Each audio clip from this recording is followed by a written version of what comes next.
ప్రభు ఇచ్చిన వాటిపైన నమ్మకం ఉంచకండి, కానీ ఆ ఇచ్చిన ఆయన పైన నమ్మకం ఉంచండి.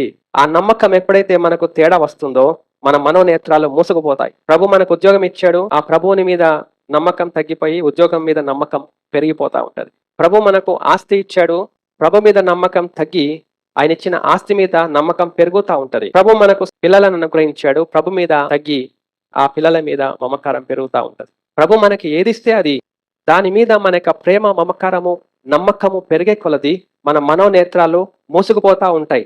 లోకమంతా కనిపిస్తది, మనుషులందరూ కనిపిస్తారు, అన్ని అర్థమైతాయి మనకి, అన్ని విషయాలు తేటగా క్లియర్గా ఉంటాయి. కానీ దేవుని విషయాలు అర్థం కావు. పరలోక సంబంధమైన విషయములు మనకు ఏమి కన్ఫ్యూజన్ గా ఉంటాయి. మన మనోనేత్రాలు మూసుకపోకూడదు అని ప్రభు మనకు జాగ్రత్త చెప్తున్నాడు. దానికి ఒకటి, మనం ఆ ప్రభువుని అడుగుజాడలను అనుసరించాలి, ఆయనను వెంబడించాలి. అప్పుడు జీవపు వెలుగులో మనం నడుచుకుంటాము. మన మనోనేత్రాలు ఎప్పుడు తెరవబడే ఉంటాయి, ఆయన వెలుగై ఉన్నాడు కాబట్టి.